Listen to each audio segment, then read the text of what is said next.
Hey, what's up, guys? Today I'm gonna talk about how to conquer depression so you could get your happiness back. All right, so pay attention and listen up close.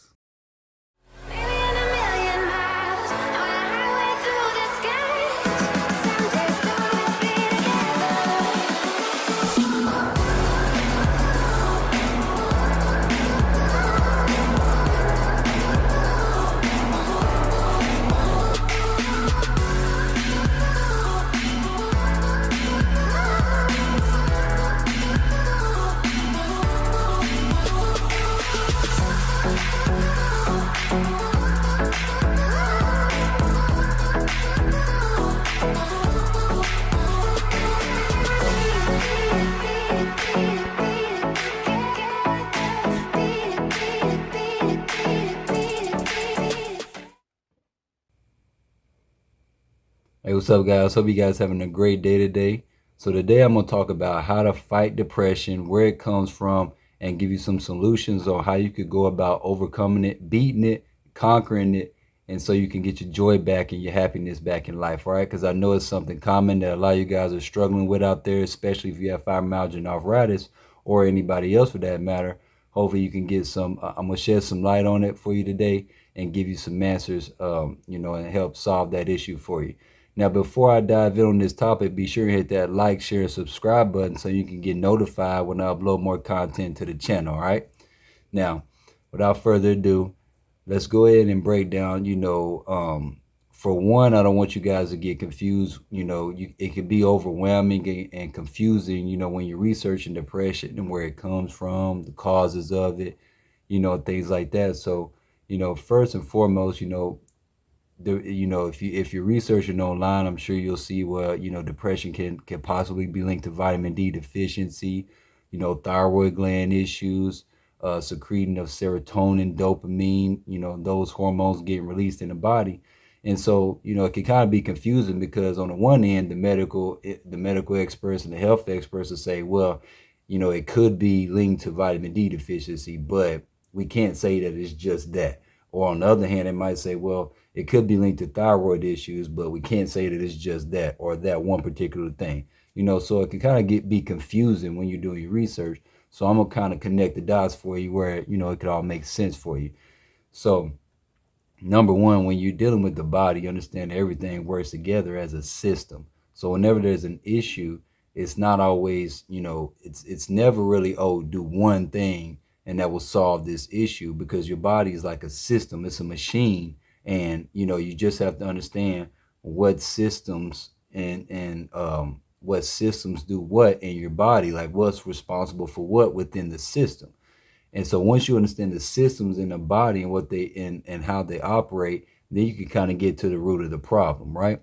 So no, so in knowing that, let's understand depression is an emotion, is a negative emotion that we experience or that you experience, right?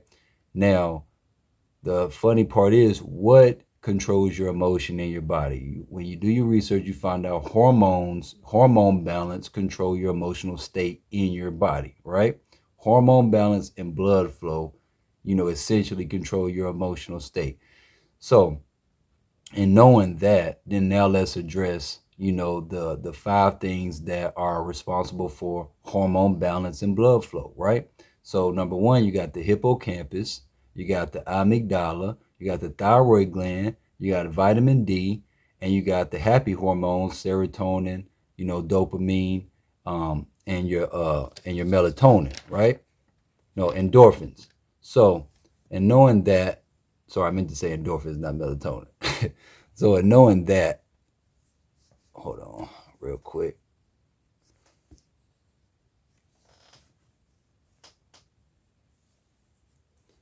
So, in knowing that, now you have to address and knowing that, now you understand that hormone balance, it regulates your emotional state, right? So depression essentially is, hormone imbalances in the body and lack of blood flow, for neurons and neurotransmitters to send those signals throughout the body. So now let's break down this system, because it really is just about four to five things that control your emotional state. And it's the hippocampus, which is responsible for regulating the stress hormones. You got the amygdala, which releases the stress hormones, the fight or flight response. And then you got the thyroid gland, which helps regulate your hormone balance, which is an organ that helps regulate the hormone balance. Now you got vitamin D, which your brain coincidentally has vitamin D receptors that are um, responsible for mood and behavior. And then you have the happy hormones, that make you feel happy, like the serotonin, the endorphins, um, and the dopamine, right? So, in knowing that that is basically the entire system of your emotional that controls your emotional state. If any one of those, if you have any issues in any one of those things, then that could throw off the hormone balance in your body and cause you to be in a depressed state, emotional state, especially when you have issues with all three or four of them, because like I said, they're all connected. So it just depends on how off that imbalance is in your body, depends on how bad the depression is and how long it lasts, right? So now let's break down each one of these things. So you understand that vitamin D, has your brain has vitamin D receptors that are responsible for mood and behavior. You have that. You have the hippocampus, which is responsible for learning, memory, memory consolidation, basically how you learn and process the situation. It will regulate your stress hormones as well, based off of how you're learning and processing information. You also have the amygdala, which is responsible for the fight or flight response, and basically processing if something is a threatening stimuli to your survival and to your body or not. And if so, then it releases those stress hormones. It releases stress hormones, the amygdala. Then you have the thyroid gland, which is the organ that helps balance out those responses, those hormone responses, throughout your brain and your body. And then lastly, you have the happy hormones, the serotonin, dopamine, and endorphins. So when you feel happy, the brain releases the serotonin, dopamine, and endorphins, right? So understand how it all works together. So when you're in a stressful, so when you're depressed, you're in a stressful state. Essentially, you experience a negative emotion. So what happens that your body is releasing those stress hormones.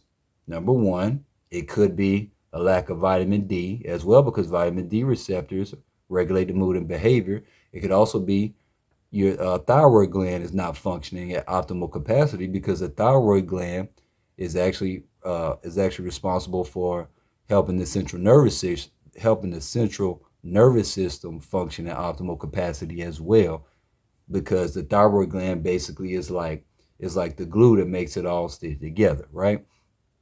Now, um understanding that all of those are connected, that's how you address depression. All right, is if you break each one of these things down, you can see how each one affects your emotional state. So even if your thyroid gland, even if you're getting enough nutrients for your thyroid gland to function at optimal capacity, you could be deficient in vitamin D, which you know helps is responsible for mood and your mood and behavior. Now you could get enough vitamin D, but let's say you're not getting enough of nutrients for your thyroid gland to regulate your hormones, and it could throw off the hormone balance for your stress hormones, and not being able to release those endorphins, the serotonin, and those hormones as well, right? So your hormone balance, you can get plenty of vitamin D, but also have hormone imbalance as well, right? And not be in this, and your body is not releasing those dopamine, the serotonin, and the endorphins, right? For you to feel happy and play and have that, be in a pleasurable state, right? So you see how each one is connected to, your body being in the emotional state that it is. Because normally how your body's supposed to function is an event happens, and it's also how you perceive the event. So how you perceive the event, which falls under the hippocampus, learning, memory consolidation, and how you store that information, perceive that information, how you store that information depends on how threatening that's going to be to your body. So that's why one event could take place and it could affect three people three different ways based off of their perception and how they perceive that event. Hippocampus comes in, and that determines the amygdala, and how the amygdala, how much stress hormones the amygdala is going to release based off of the perception of that particular event, how you perceive it. So it's an event, you're learning, you're processing the information in the event, and then how you perceive that event determines how much stress hormones that amygdala is going to send out, and how high your cortisol stress levels are going to be, right? Now, if that event is, where it's really, really, if there's one bad event after the next, or if you perceive there to be one bad event after the next, then you could constantly be under that stress, and your body's constantly releasing those stress hormones, which then, you kind of start draining your immune system. The thyroid gland has to work harder. Your immune system has to work harder to fight that response and get your body back balanced, right? So you got that, right? So then let's say, if it's not an event, it could just be a poor diet, lack of vitamin D in your diet, lack of iodine and selenium for the thyroid gland, because iodine and selenium are the main two nutrients that help keep the thyroid gland functioning at optimal capacity, which helps regulate the hormones as well. So it could be a poor diet, that's causing you to be depressed as well. So it could be an event or a poor diet, right? And you also have other things like unhealthy foods that can limit your blood flow and blood circulation in your body throughout the brain. That could slow down your blood flow and your neurotransmitters from sending those signals throughout your body. So a poor diet. So it could be deficient. It could be being deficient in vitamin D, iodine, selenium, or a poor diet where you're getting unhealthy foods that are slowing down your blood circulation, right? So you start to see how everything comes together full circle that affects your emotional state, right?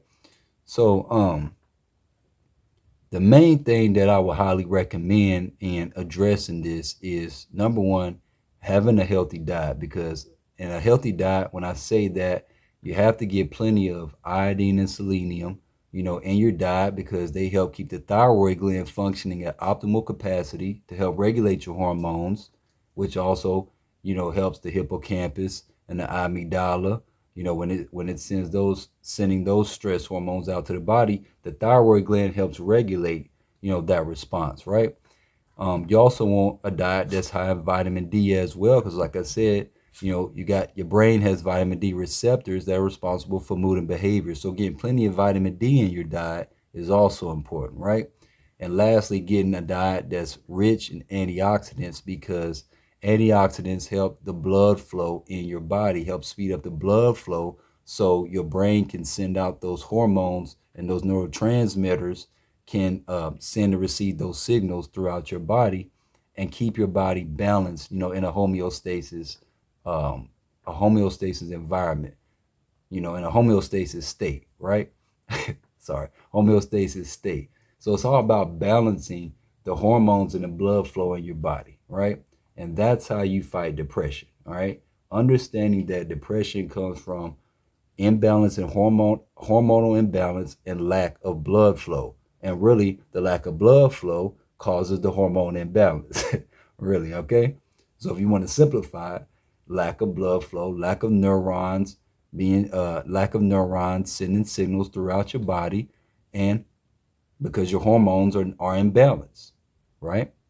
So, a couple of foods that I would recommend to add to your regimen, I would say fatty fish, turmeric tea, drinking some turmeric tea, organic dark chocolate, blueberries, organic blueberries, almonds, plenty of leafy green vegetables in your diet because they're rich in vitamin D.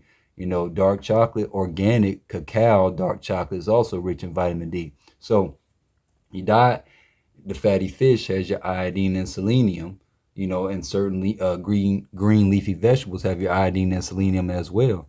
So making sure you got to have a variety in your diet. Your diet can't be lopsided. Now you can get all that in an anti-inflammatory diet, with the right balance. But basically, all of those foods that I just named are high in antioxidants, because an anti-inflammatory diet is high in antioxidants, high in vitamin D, and depending on the healthy foods, it can have high iodine and selenium, in particular foods as well. All of them don't have it, but certain ones have them, like your fatty fish, high in iodine and selenium, right?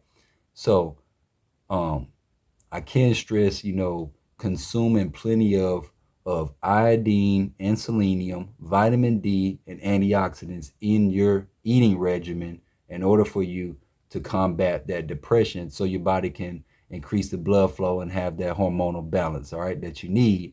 And that way it's able to send, those that serotonin, those endorphins, and that dopamine, hormones throughout your body when it needs to. It's able to send those stress hormones when it needs to, but also pull back, and decrease your cortisol stress levels when it needs to. So, it's all about, that balance, right? Can be all the time stressed out and continues. The body can all the time be stressed out and sending stress hormones throughout your body, or not sending anything throughout the body because the neurons are misfiring, right? So, hopefully I broke that down for you where it made sense. If you got any questions, comment below. I'll be sure to respond to the ones that I see. I'd love to get your feedback on this video. If it made sense to you, I try to simplify as best I can for you, all right? So be sure and hit that, like I said, hit that like, share, subscribe button so you can get notified when I upload more content to the channel, all right? I'll talk to you guys later. Have a great day.